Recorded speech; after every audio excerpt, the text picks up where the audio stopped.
Kosi Arsenal channel. My name is Kosi. Welcome back to a brand new video. Arsenal interested in signing Diogo Jota this summer from Liverpool. According to the Anfield Watch, Arsenal are very much interested in getting the Portuguese striker to the Emirates Stadium alongside Benjamin Sesko. We're going to be talking about Martinelli's departure, as Sami Makpo says that there are two possibilities here. Gabriel Martinelli could leave in the summer if Arsenal could sign Nico Williams. They might release one of Trossard or Gabriel Martinelli, and Martinelli is likely to be the one that will be leaving. Let me know in the comment box below. Do you think Gabriel Martinelli should leave, or we should let go of Leandro Trossard? And of course, let's talk about Diogo Jota as well in the comment section below. Do you like Diogo Jota? Do you prefer him as a second striker? Or if Arsenal went in the market and just signed Jota, that would be enough. Let me know in the comment box below. Kai Havertz has picked up a muscular injury. Our injury woes really continue. It again points back to the fact that we didn't sign anyone in January. We talked about it. Injuries are becoming injuries. Martinelli is injured, and now Havertz has also picked up a muscular injury too. So let's get into it. Let's start off with that small update from Dubai. It is now being confirmed that Kai Havertz has picked up a muscular injury and he will not be available for Arsenal's next fixture against Leicester City. Now remember, before Kai Havertz picking up an injury, we only had two strikers that we could rely on. That was Kai Havertz and Gabriel Jesus. Jesus picked up that long-term injury that is going to see him miss the rest of the season, but also the beginning of next season as well. So that puts us in a very dangerous situation where we have only one striker that we can rely on, and that is Kai Havertz. Now, news coming in from Dubai confirms that Kai is injured. He's pulled up a muscular injury, and Arsenal have to look elsewhere to fill that position. Mikel Arteta has talked about, Nwaneri playing in the 9 before. He's talked about, using a couple of options in that position. I don't know what's going to happen. We don't know what's going to happen, but I think the best answer for me, without Martinelli, without Saka, without Gabriel Jesus, without Kai Havertz, this is a crisis. And it's a crisis that Arsenal could have dealt with last summer. Is a crisis that we could have dealt with in January. This was a stoppable crisis that we have adamantly refused to deal with. And I'm not happy with whatever's going on at the club. I think we are letting ourselves down. But if you ask me for options, I think our front three should be Trossard through the middle now, Raheem Sterling on one side, and Ethan Nwaneri on the other. Bloody hell, that is not even good enough to go and compete for the Carabao Cup. And if you're telling me that that is the front three Arsenal have to put out there and try to win the Premier League, I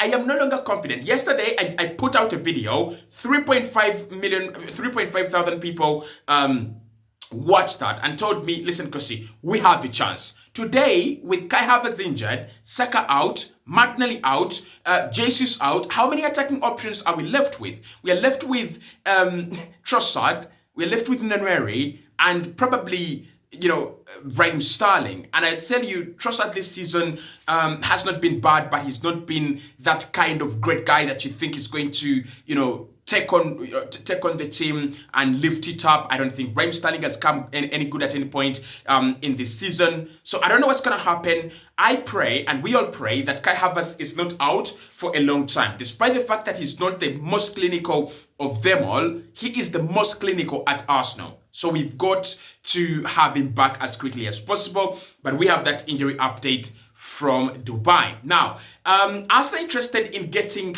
two strikers. The agenda is we are not going to sign one striker, but we want to sign two. And I think that's a very, very nice, piece of information to receive. So Arsenal would love to get in what they would call their main target in the transfer summer for the number 9, either Isak or Sesko. But they would also love to get in a backup striker, a second striker. And I think I said this before, getting in one striker isn't enough, right? You'd rather go and get two strikers, one to be the understudy for your main striker. Now, the second striker that Arsenal are looking at is Diogo Jota. Obviously, the first choice is very, very clear.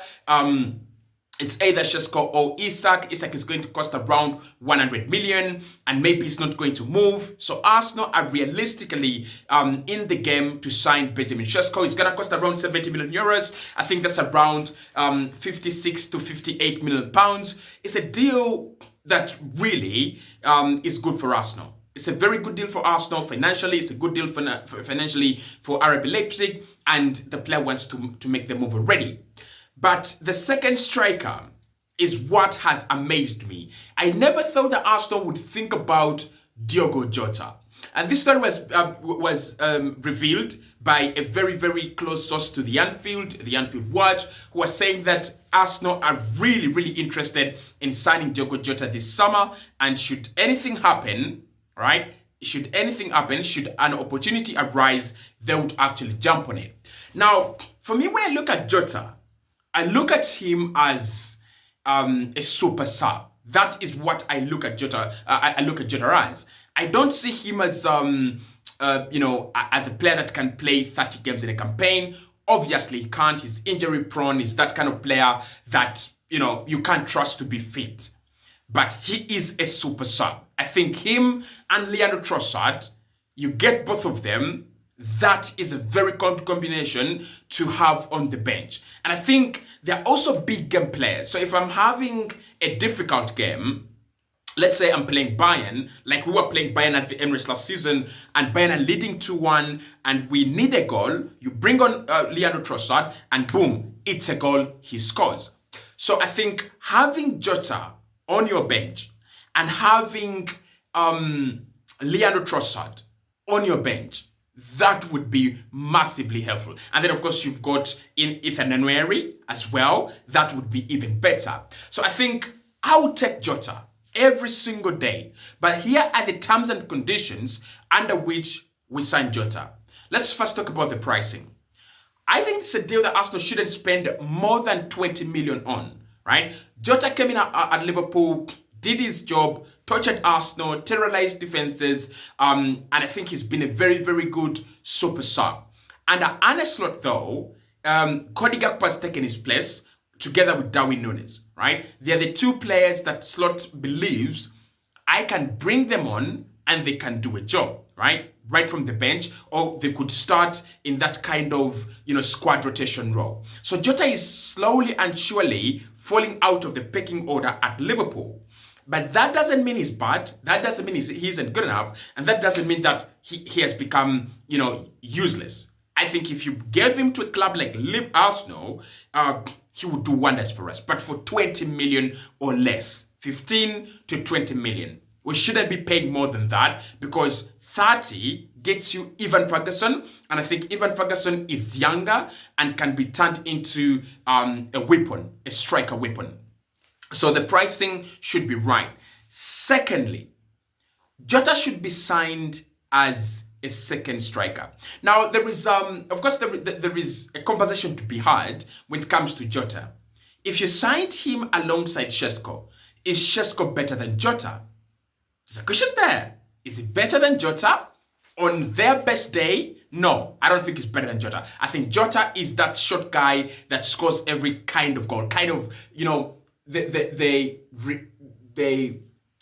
Sergio Aguero, regime, that kind of guy. I think that is Diogo Jota. But because he's old, he's 28, right? You'd rather sign him alongside your main striker. In that, if Shesko comes in and he doesn't hit the ground running, it's okay. You have Jota, who's used to the Premier League. He's played against many of these big boys, at centre back, and many of the big games. He can do a job for you. So he should only come in as a second striker, not this business of Arsenal signing Mikel Merino, and we're like, we've done it. We've brought in Mikel Merino. Not that kind of business. That wouldn't really work. So I want to make it very clear. In my opinion, Diogo Jota should only be signed as an Arsenal player as a second striker, not as the main striker, right? And thirdly, I think Diogo Jota is better than Gabriel Jesus.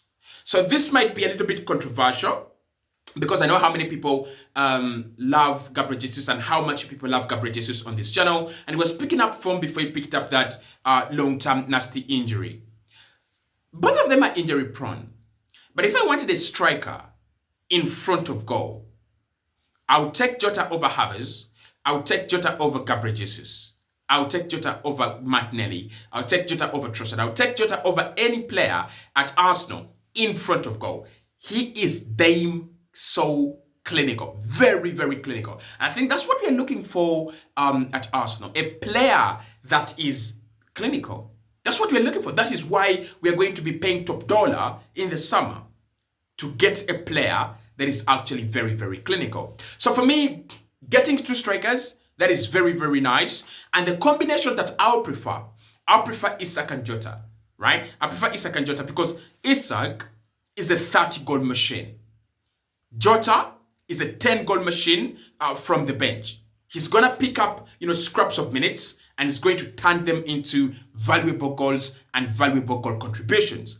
If we can't get Isak and Jota, let's go for Gyökeres and Jota. Actually, that would even be better than Isak and Jota because Gyökeres is such a threat up top. Like, imagine taking off Gyökeres, who is, a runner, a bully, a physical, a maniac.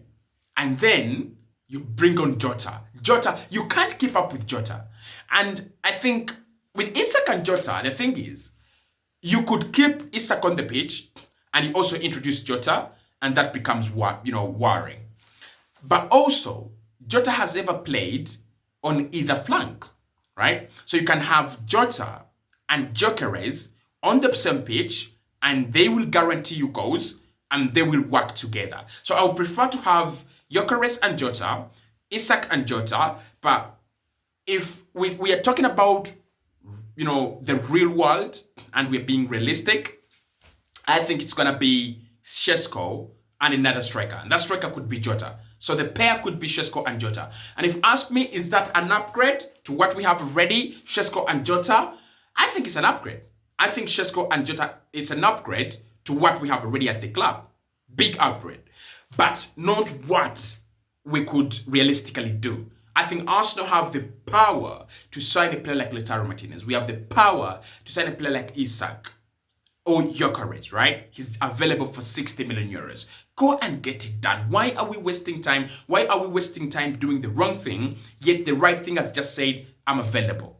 So, Gyökeres and Jota for me, or Isak and Jota would be better. But if we got Šeško and Jota, I would work with that. I don't think it guarantees us the title next season, but Isak and Jota, or Gyökeres and Jota, would guarantee us the title next season. I'm 100% sure of that.